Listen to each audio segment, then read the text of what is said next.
Hello guys. आज हम एक डिस्कस करने जा रहे हैं केस जो कि human trafficking victim protection plan versus union of India का 2026 का केस था, जिसको हिंदी में हम मानव तस्करी पीड़ित संस्करण योजना मामला 2026 भी बोलते हैं हिंदी में। तो ये मामला क्या था, इसको हम एक बार समझ लेते हैं। केस का नाम तो मानव तस्करी पीड़ित संरक्षण योजना बनाम भारतीय संघ, या हम बोले human trafficking victim protection plan versus union of India. याचिका ये थी आपकी पीआईएल, और 2026 का ये केस है और सुप्रीम कोर्ट ऑफ इंडिया में ये केस आया। जो फैक्ट थे इस केस के, तो फैक्ट तो ये थे कि भारत में जो मानव तस्करी या ह्यूमन ट्रैफिकिंग के जो मामले लगातार बढ़ रहे थे, जो आपका यौन शोषण, जबरन मजदूरी भीख मंगवाना, घरेलू काम या अवैध गोद लेने आदि के लिए जो भी केस बढ़ रहे हैं, या याचिन जो जिसने ये पीआईएल डाली, वो एनजीओस मानव अधिकारी संगठन ने कहा कि पीड़ितों की पहचान, बचाव, पुनर्वास और पुनः एकीकरण यानी रिहेबिलिटेशन रीइंटीग्रेशन के लिए कोई समग्र राष्ट्रीय योजना नहीं है। इस दिशा में केंद्र सरकार व राज्य सरकारों को निर्देश देने की मांग थी। तो यहाँ पे जो मुख्य प्रश्न या जो मेन क्वेश्चन जो अराइज हुए वो क्या थे कि क्या मानव तस्करी के बढ़ते मामलों के मद्देनजर राज्य का कोई सकारात्मक दायित्व है।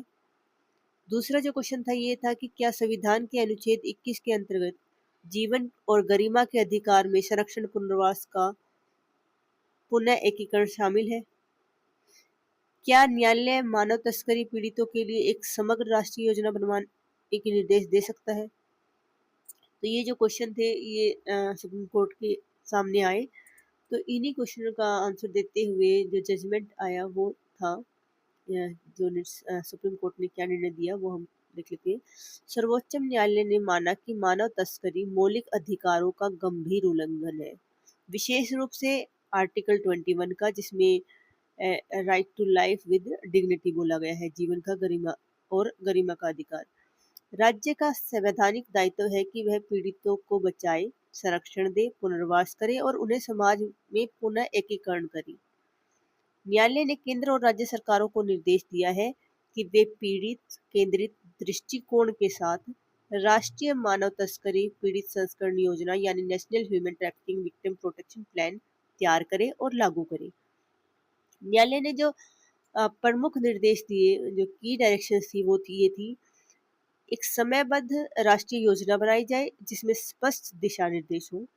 दूसरा, पीड़ितों की पहचान, तत्काल बचाव और सुरक्षित आश्रम की व्यवस्था की जाए। तीसरा, चिकित्सा, मनोवैज्ञानिक, कानूनी सहायता और परामर्श की सुविधा दी जाए। चौथा, पुनर्वास, शिक्षा, व्यावसायिक प्रशिक्षण, कौशल विकास और आर्थिक सहायता दी जाए। चौथा, गवाह संरक्षण और पीड़ितों की पहचान को गोपनीय रखा जाए।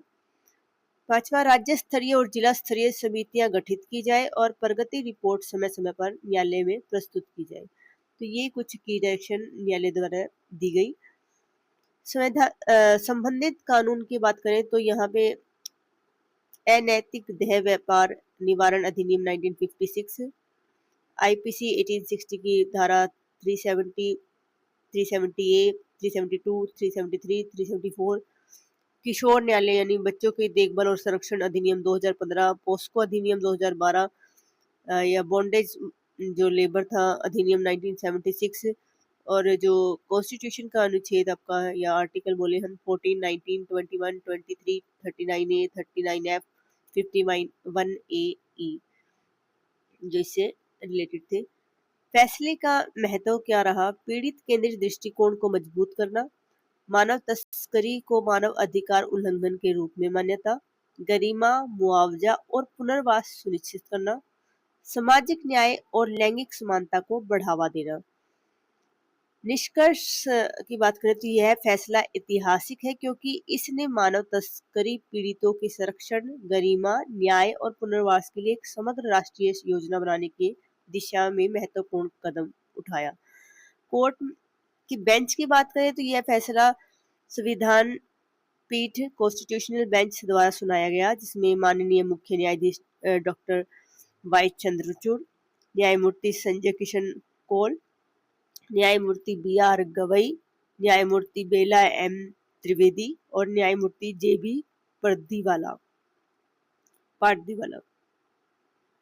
पूरा अल्टीमेट इस पीआईएल का जो मेन फोकस रहा वो क्या था, मानव तस्करी के खिलाफ शून्य सहिष्णुता, संरक्षण, गरिमा और न्याय, हर पीड़िता का अधिकार।